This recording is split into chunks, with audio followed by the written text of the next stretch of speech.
Imaginez la scène. On est en février, le froid pique encore dehors, mais chez vous, dans la véranda ou près d'une fenêtre ensoleillée, l'espoir est en train de germer. Vous avez tout fait dans les règles de l'art. Le meilleur terreau pour semis, si fin, si léger. Une vraie caresse. Vous avez choisi les plus belles variétés d'aubergines, celles qui promettent des fruits d'un violet profond et brillant.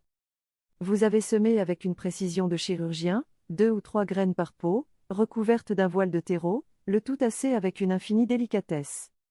Vous avez même sorti le vaporisateur pour ne pas brusquer ces petites merveilles. Bref, vous avez suivi le tuto à la lettre. Les jours passent. Vous jouez les sentinelles. Et puis, rien. Ou pire, une petite tige maigrichonne, toute pâle, qui s'étire vers une lumière fantôme avant de s'écrouler, comme si elle était à bout de souffle. Ou alors, la graine pourrit tout simplement, sans même se donner la peine d'essayer. La frustration est à son comble. Vous vous repassez le film, l'arrosage? Le terreau? La lumière? Qu'est-ce qui a bien pu clocher? Et si je vous disais que le coupable n'est sûrement aucun de ceux-là? Et si je vous disais que 9 jardiniers sur 10, même les plus chevronnés, font une erreur fondamentale, une erreur invisible mais absolument dévastatrice? Cette erreur, c'est-elle la cause numéro 1 de l'échec des semis d'aubergines? Ce n'est pas un manque de soin. C'est une incompréhension totale de la nature même de cette plante. L'aubergine, ce n'est pas une tomate. Ce n'est pas un poivron. C'est une diva tropicale, une reine du soleil venue d'Asie, et ses exigences ne sont pas négociables. L'erreur fatale, celle qui transforme votre rêve de récolte en un cimetière de godets, c'est de sous-estimer son besoin viscéral, absolu et constant de chaleur. Et pas n'importe laquelle. Une chaleur au niveau du sol, précise et stable. Jour et nuit. Section 1. Déconstruire le mythe de la pièce chauffée. On pense tous bien faire, c'est normal. On se dit, je vais mettre mes semis dans le salon, il fait 20 A, c'est parfait. Ou encore, près du radiateur, au moins, ils auront chaud. C'est une logique d'humain, pas une logique de plante. Et c'est là que le château de cartes s'écroule. Premièrement, la température de l'air n'est pas la température du terreau. Imaginez-vous en plein hiver, dans une pièce chauffée à 20 degrés Celsius. Mais assis directement sur un bloc de glace. Vous n'auriez pas chaud, n'est-ce pas? Eh bien, pour une graine d'aubergine, c'est pareil. Elle est enfouie dans un terreau humide. À cause de l'inertie et de l'évaporation, ce terreau sera toujours plusieurs degrés plus froid que l'air ambiant. Si votre pièce est à 20 degrés Celsius, votre terreau, lui, végète peut-être à 16 ou 17 degrés Celsius. Pour une graine d'aubergine, c'est le pôle Nord. Elle ne va pas se réveiller. Elle attend un signal qui ne viendra jamais, et pendant cette attente, les champignons responsables de la fonte des semis, eux, se frottent les mains et attaquent. Deuxièmement, le mythe du radiateur. C'est peut-être encore pire. À côté du radiateur, ça peut surchauffer. Mais la nuit, quand le chauffage se met en veille, la température s'effondre. Vous créez un cycle de sauna-frigo, un stress thermique permanent. Ce yo-yo est épuisant et souvent mortel. L'aubergine a horreur de ça, elle veut de la constance. Enfin, le rebord de la fenêtre, même plein sud. En février, la vitre est une paroi glaciale. Posez votre main dessus pendant la nuit, vous allez comprendre.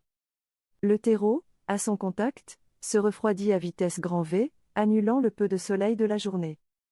Et puis, la lumière d'hiver est un piège. Elle est faible, les jours sont courts. La petite plante, si par miracle elle arrive à germer, panique.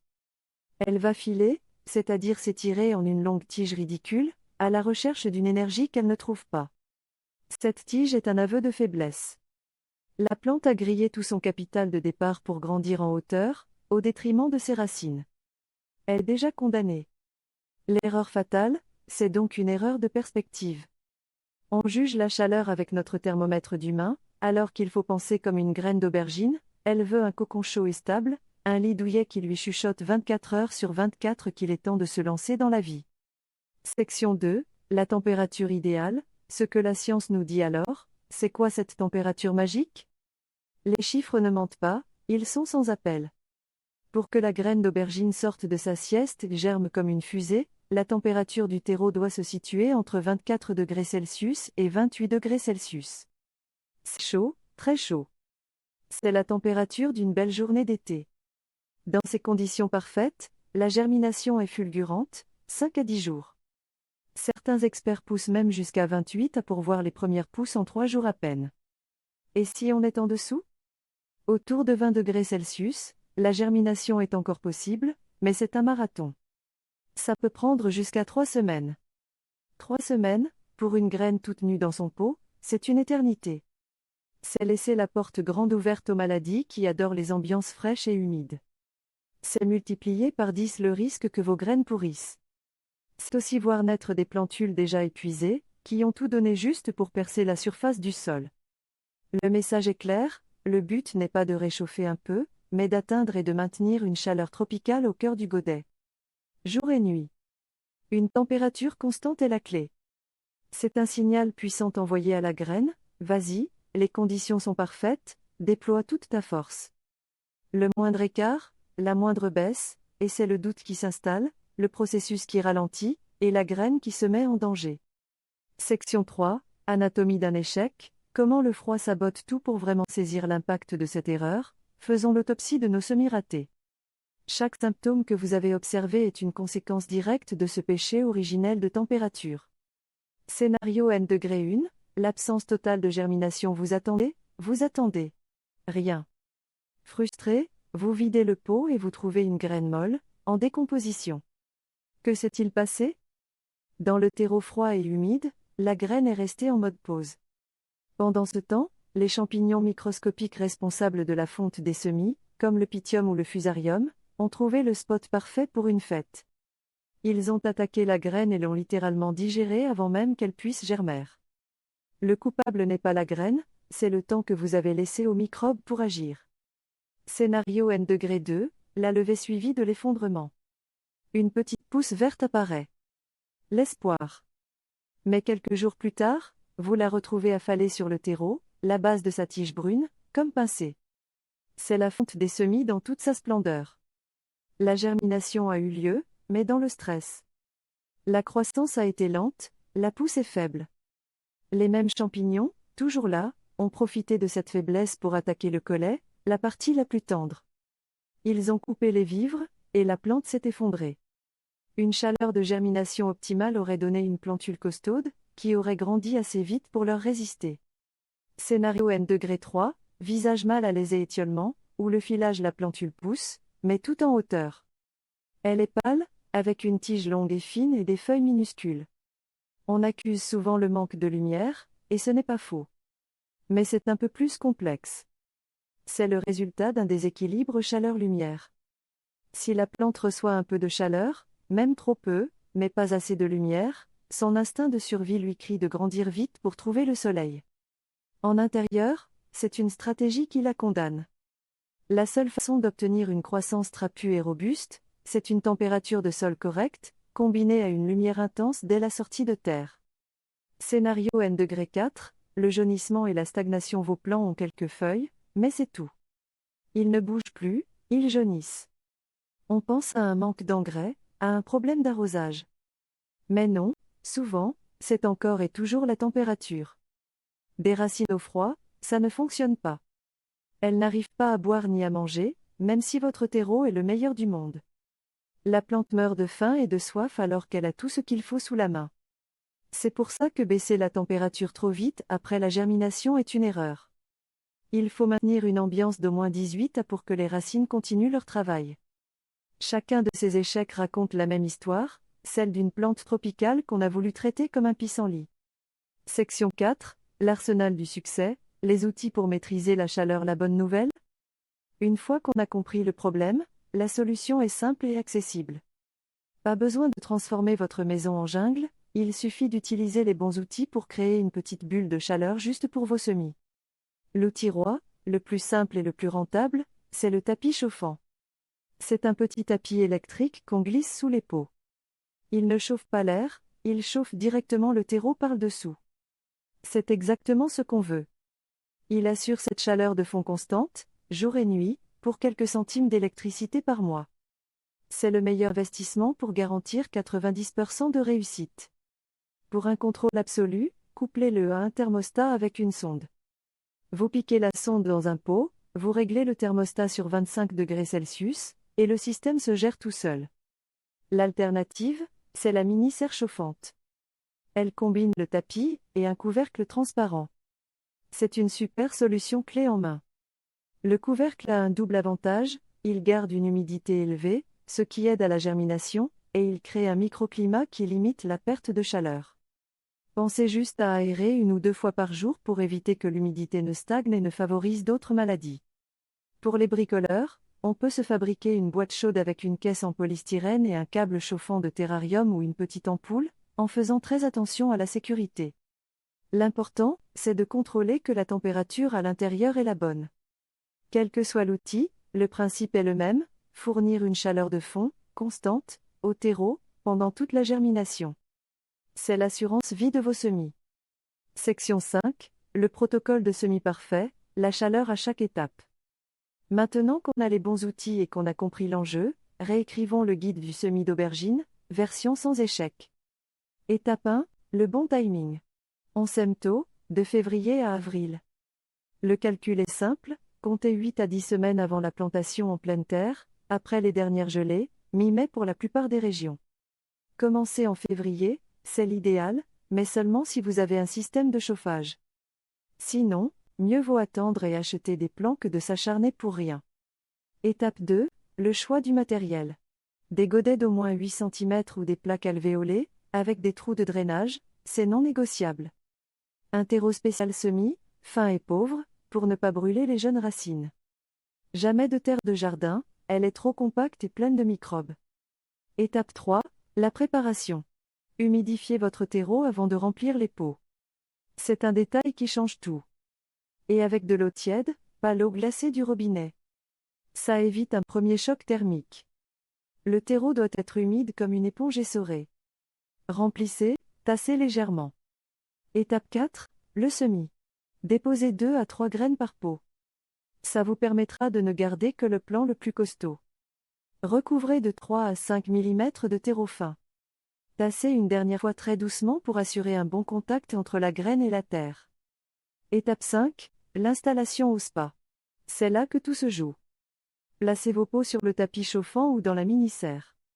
Réglez le thermostat pour que le terreau soit maintenu entre 24 degrés Celsius et 28 degrés Celsius. Mettez un couvercle transparent ou un film plastique pour garder l'humidité. Étape 6, la surveillance. Pendant les 8 à 12 jours qui suivent, votre mission est simple mais cruciale. Arrosage, ne touchez à rien tant que le dessus n'est pas sec. Utilisez un vaporisateur avec de l'eau tiède. Le mieux, c'est l'arrosage par capillarité, mettez les pots dans une soucoupe avec un fond d'eau, et laissez la terre boire par-dessous. Aération, chaque jour, soulevez le couvercle quelques minutes. Ça renouvelle l'air et ça évite que la condensation ne favorise la pourriture. Section 6, la phase critique post-germination, l'erreur N-2 à éviter le miracle a eu lieu. De petites crosses vertes perçant la terre. Les premières feuilles se déploient. L'euphorie. Et c'est là que, soulagé, on commet souvent la deuxième grosse erreur, on coupe tout. On enlève le couvercle, on débranche le chauffage, et on leur dit débrouillez-vous. Grosse erreur. La transition doit être douce. Dès que ça sort, 2 choses deviennent encore plus vitales que la chaleur, la lumière et une chaleur modérée. Action immédiate N-1, la lumière. Enlevez le couvercle définitivement. Il devient un ennemi mortel qui bloque la lumière et favorise le filage. Placez immédiatement vos semis sous la lumière la plus intense possible. Et non, le rebord de la fenêtre ne suffira pas. La seule vraie solution, c'est une lampe horticole, LED, néon, placée à 10 à au-dessus des têtes, et allumée 14 à 16 heures par jour. C'est le soleil artificiel qui va leur donner l'énergie de se construire une charpente solide. Action immédiate N-2, la gestion de la chaleur. Ne coupez pas le chauffage brutalement. Le choc serait terrible. Vous pouvez éteindre le tapis, mais assurez-vous que les plants sont maintenant dans une pièce où il fait au minimum 18 degrés Celsius, même la nuit. Une température entre 18 degrés Celsius et 20 degrés Celsius est parfaite à ce stade. Assez chaud pour que les racines continuent de se développer, mais assez frais pour freiner la course en hauteur et encourager la plante à s'étoffer. C'est cet équilibre lumière-chaleur qui fabrique les champions. Continuez d'arroser avec parcimonie, toujours par-dessous pour garder le collet bien au sec, et ainsi limiter les derniers risques de fonte des semis. Si cette vidéo vient de faire tilt dans votre tête, si vous comprenez enfin pourquoi vos aubergines vous boudaient, alors imaginez tout ce qu'on peut accomplir ensemble au potager. La réussite, ça tient souvent à un ou deux détails qui changent tout. C'est exactement ce genre de secret que je partage ici. Alors si vous ne voulez plus jamais passer à côté de l'astuce qui peut sauver votre récolte, abonnez-vous et activez la cloche. C'est le meilleur engrais pour faire grandir cette communauté. Et dites-moi en commentaire, quelle a été votre plus grosse galère avec vos semis? Partageons nos expériences pour progresser ensemble. Section 7, le repiquage et l'acclimatation, les dernières étapes avant la gloire, ça y est, vos plants grandissent. Ils sont trapus, bien verts, et après les 2 premières feuilles, ils en ont développé 4 autres, des vrais. Il est temps de préparer la suite. L'éclaircissage et le repiquage, si vous aviez plusieurs plants par pot, c'est l'heure du choix cruel mais nécessaire. Gardez le plus beau, le plus fort. Coupez les autres à la base avec des ciseaux. Ne les arrachez surtout pas, vous abîmeriez les racines du survivant. Quand votre plant a 4 à 6 vraies feuilles, il est prêt pour un pot plus grand, 12 à, avec un bon terreau horticole, plus riche. Enterrez-le un peu plus profondément, jusqu'à la base des premières feuilles. Ça va l'encourager à faire encore plus de racines. Arrosez bien. L'acclimatation, la sortie progressive. 1 à 2 semaines avant la plantation au jardin, après la mi-mai, il faut les endurcir. C'est une étape essentielle pour assurer leur survie. Jour 1, sortez-les 1 heure, à l'ombre, à l'abri du vent. Jour 2, 2 heures. Progressivement, augmentez la durée et donnez-leur un peu de soleil direct, d'abord le matin. Rentrez-les chaque nuit. Ce processus, c'est leur service militaire. Ça les habitue au vent, aux UV, aux vraies conditions. Planter un plant d'intérieur directement au jardin sans ça, c'est comme vous envoyer en short au sommet du Mont Blanc. Le choc est trop violent. Conclusion, vous l'avez compris, réussir ces semis d'aubergines, ce n'est pas de la magie ou une question de main verte. C'est juste de la science et du respect. Cette diva tropicale ne pardonne pas l'à peu près. L'erreur fatale, ce manque de chaleur au démarrage, est la porte d'entrée à tous les autres problèmes, pourriture, fonte, filage, stagnation. Alors retenez la règle d'or, une chaleur de fond, constante et élevée, 24 A, pour faire germère. Puis, le combo lumière intense et chaleur modérée 18 A, dès que ça sort. C'est le protocole en 2 temps qui transforme un jardinier frustré en producteur d'aubergines heureux. Cette année, ne laissez pas le froid saboter vos rêves de moussaka maison. Armez-vous d'un simple tapis chauffant, suivez le guide, et regardez la différence. La récompense, quand vous cueillerez vos propres fruits gorgés de soleil, vaut 1000 fois cet effort. L'erreur était fatale, mais maintenant, vous avez l'antidote. Alors, à vos semis, et que la chaleur soit avec vous.